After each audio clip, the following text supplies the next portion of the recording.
ranking each male UFC world champion from the most unbeatable to the most beatable. So this is good. This is actually not going to be that long of a video because I forgot that there really isn't that many champions in the UFC. But I've got some categories to talk with you all today. This is actually not an easy video to make. I've been kind of a bit scared to make this one, you know what I mean? So I am a little bit worried about how this is going to get received, but it is what it is. So the categories are most unbeatable, as in that guy's the creme de la creme.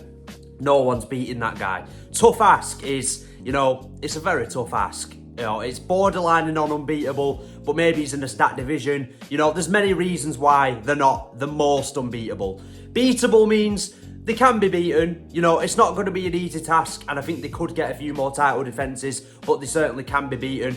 Hell nah to the nah is like bottom of the barrel. They're in a really tough division, and I don't see him holding the belt for that long. So without further ado, let's get straight into it. Hamza Chimaev. Bro's going to go straight into beatable, right? I think Hamza Chimaev is beatable, right? By every metric of the word, beatable. Yes, he is beatable. I want to put him up there, right? Recency bias will make you put Hamza Chimaev up there. But I think Rina Derrida and Fluffy are tough matchups for him. I don't know if they beat Hamza Chimaev, but if he can get through those matchups, he's probably going to go up there. He might even go up there. He's not in the strongest division in the world, you know. Tough ask maybe is what some people would say, but I think there's a couple of champions that are certainly harder to beat right now than Hamza Chimaev is. But he is in a weakish division, you know, that's something that he has going for him. He is a far better wrestler than any of the fighters in his division currently. That's the reality of that situation.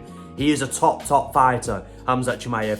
I just think there's a couple of fighters that are more tough ask, and I think there's one fighter that is certainly more unbeatable than he is in respective to his division. This video isn't just about talent level, right? It's not just about talent level, because Hamza Chimaev could certainly be up there if it was just talent level. Styles mate fights, I think Rina Derrida is a hard fight for him with his good guard, with his knees to the body. He's really good in the clinch, he's really tall and long, he has power. I think that's going to be a hard fight for Hamza to get through. I think Coyote and Imavov maybe could give him a bit of a run, but probably not. I'm looking at Fluffy Hernandez being Hamza Chimaev's hardest matchup. If he can get through that and get through RDR and get through the winner of Baralho and Imavov, he's probably going to go higher. We'll do this list every so often to see if it changes. How about that, if you guys enjoy this style of video? So please do let me know. So without further ado, let's get to the next one. Jack Della Madalena. Hell nah to the nah. Now, Jack Della Madalena is not a bad champ. When I put somebody in hell nah to the nah, understand that Jack Della Madalena isn't a bad champion, right? I don't think it's that he's unskilled. He had a fantastic win over Belal Muhammad, but like in a rematch with Belal, I think that's a hard fight for him. Sean Brady, hard fight for him. Islam Makhachev, I don't think he beats Islam, so I don't even think he's going to get past one title defense. It's not his fault. He is just in a ridiculously stacked division. Even if he beats Islam Makhachev, I don't think he's going to be champion for very long. Like, you've got to then go through a potential Belal Muhammad rematch. You've got to fight Islam Makhachev. You've got to maybe even Ilia Topuria moves up to the welterweight division. You've got to beat Michael Morales one day. You might even have to beat Carlos Prates one day. You might even have to beat Ian Gary. You're probably going to have to fight Shavkat. You're probably going to have to fight Sean Brady. You're probably going to have to fight so many Kamaru Usman even. There's so many good fighters in the welterweight division. I don't think it's possible. And like when I say there's so many good fighters in that division, there's so many good fighters in that division and their styles all mesh so well. There's so many different fighters that can beat each other. Like, I think Sean Brady would beat Ian Gary, but I think Sean Brady might lose to Belal Muhammad again, but I think Ian Gary would beat Belal Muhammad. You know what I mean? That's a little example of a kind of triangle of matchups I've got in my head. Then you've got the guys that are breaking into the top 10, like Michael Morales or even Carlos Prates after he beat Jeff Neal. They're all world beaters too.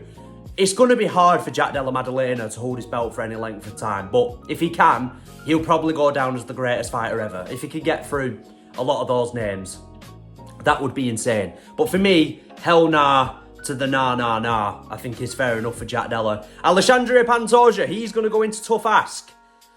Crikey, it's a tough ask. Manel Kape, I think, is a hard fight for him. Has he fought Manel Kape before? I believe he has. Did he not beat Manel? I can't remember. Manel Kap's a hard fight for him if Manel Kap can sort his career out. I think if Mohamed Ankalaev ever gets back to the UFC, I think that would have been a hard fight for Pantoja. I'd still favour Pantoja. Joshua Van, I do believe he's going to give Pantoja a harder fight than people give him credit for. Flyweight is a really talented division. Even a guy like Brandon Moreno, who Pantoja has technically beat 3 times officially twice. Brandon Moreno looked so good in his last fight. I was like, God, Brandon Moreno's still that guy. Like, he could still go in there and beat Pantoja. You know, he arguably lost to a guy like Steve Erceg. The only thing that's making me not put Pantoja higher is because his competition level, in hindsight, is starting to be a bit shaky in terms of Steve Erceg and his record in the UFC and, you know, Kai Asakura. That win's not actually a good win in hindsight, which I do feel bad for Pantoja because he didn't ask to fight a Kai Asakura and they're kind of running out of guys to give him, which does show in another light how good of a champion he is. But, you know, I think there's other champions that have been more dominant than he has in the sense that how they look, the title performances, where I put them on the pound for pound rankings. I guess maybe you could look at this. Actually, no, you couldn't look at this as a pound for pound ranking. Well, maybe you could, but, you know, it's not just about skill level. But, you know, from a stylistic point of view, there is a couple of fights I think Pantoja will have that'll be tough. A couple of his title defences haven't looked as good as maybe some other fighters, you know, in hindsight. But I think Alexandre Pantoja's very, very tough ask. I don't see him as a beatable champion right now, but I do think he's going to have a difficult fight with Joshua Van. And people call me a casual for saying that. I just think if you look at trajectory, the older guy fighting the younger guy, Van, he's a very good boxer. He's got very good takedown defence. He's got a lot of output he can put on Pantoja. I think that's going to be a hard fight for Pantoja. With how long his title run has been, some of his wins are a bit shaky. But with how long it's been, I think it's a tough ask right now. I don't think he's a very beatable champion. And I definitely wouldn't put him in hell nah to the nah. So, tough ask. Ilia Topuria. Ilia Topuria is going to go above Pantoja in tough ask, borderlining on most unbeatable, pardon me. I can't even read, apparently. I've made this tier list, and yet I can't even read, so it's not a good look for me, is it? Ilia Topuria is nearly in most unbeatable, but I put him in tough ask. I think Ilia Topuria is a very hard fight for anybody in this division, to be honest with you.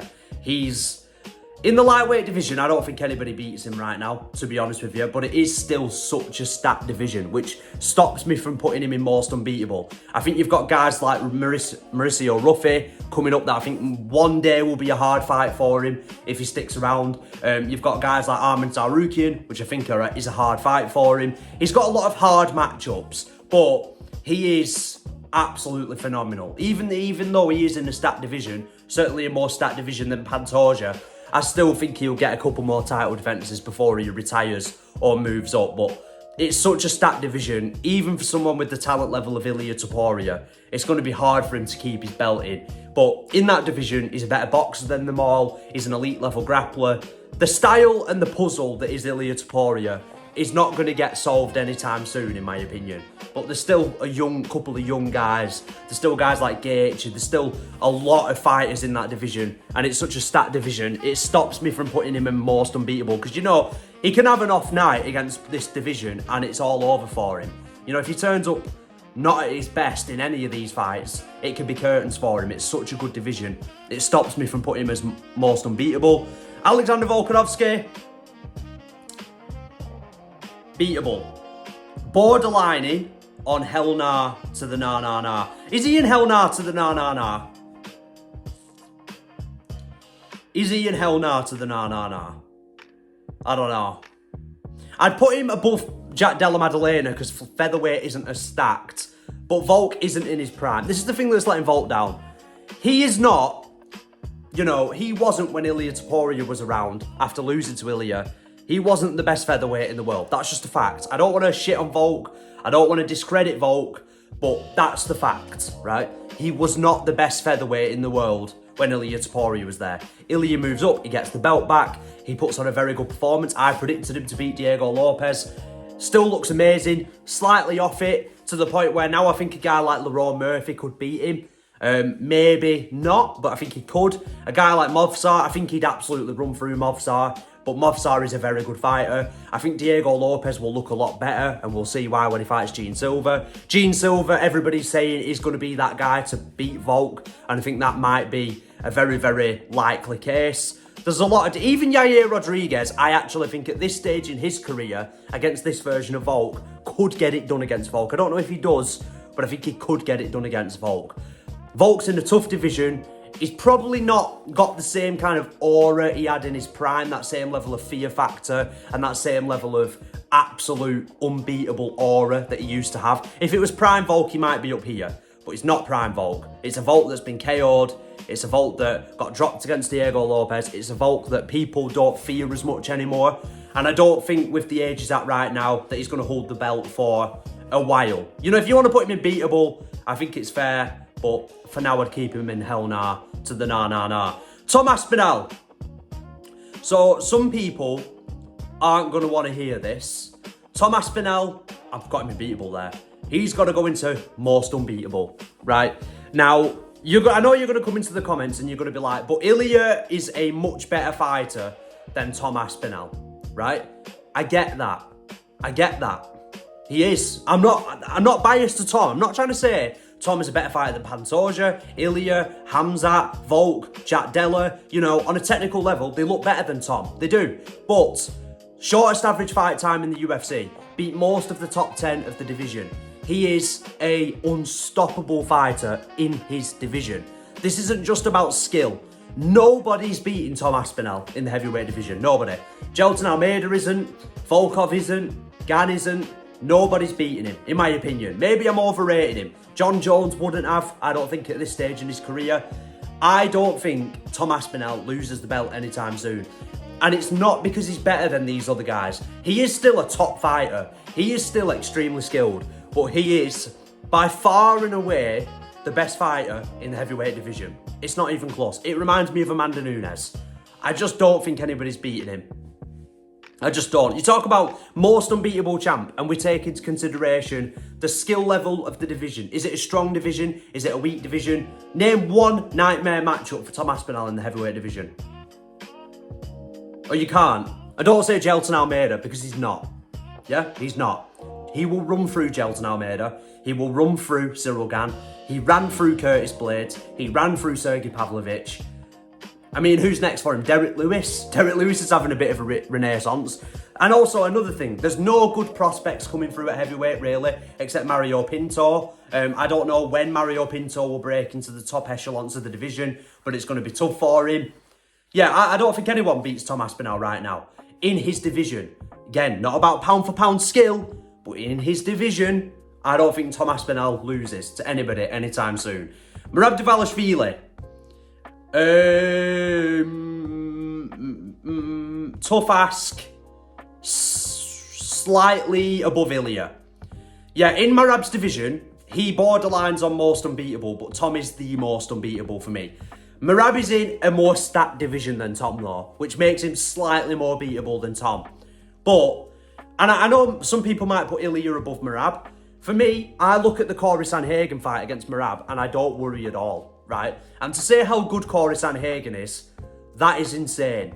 He beat Sean O'Malley in the rematch. I think Umar might be a hard fight for him again. Umar did make it really close the first time. But I think Merab Dvalishvili is better than them all, man. His output, his cardio. You're going to need Merab to decline to beat him, in my opinion. But he's in such a stacked division compared to Tom Aspinall that I'd keep him slightly more beatable than Tom. But yeah, I honestly don't see Merab Dvalishvili losing anytime soon, to be honest with you. I really don't. Magomed Ankalaev. Beatable, slightly below Hamza. I think the Pereira fight is a tough fight for him. I think, you know, Ulberg would be a hard fight for him. I think there's a lot of fighters that would be a hard fight for Magomed Ankalaev. I really do. I rate Magomed Ankalaev highly. I think he's an underrated fighter. Yuri Prohaska, I think, would be another hard fight for him. Khalil Roundtree, that's another fight I think would be a really hard fight for him. I think he beat Khalil though, but southpaw on southpaw, Khalil's fast, got quick combinations, you know, good takedown defense. Like, Khalil wouldn't be an easy ass for Magomed Ankalaev to beat. It's just, It's not necessarily a stat division, light heavyweight, and Ankalaev, I do believe, is the best light heavyweight, but there's still some tough fights for him in that division that I need to see more from Ankalaev. I need to see an impressive performance out of Ankalaev before I put him into tough ask or before I put him into the most unbeatable. So you guys let me know. What did you think of this list? I know it's not a very long one compared to my other tier lists. Obviously, it didn't include Islam Makhachev because he is not a current champ. I felt like including him, but it's a bit of a cop-out. You know, he vacated his belt. He's not a current champ. You know, let's see if he beats JDM first. Obviously, I want to do these every so often, so let me know if you guys enjoyed it. If you liked what you see here today, please do like, subscribe, comment for more. Let me know your rankings. Thank you all very much for watching. Adios. Goodbye.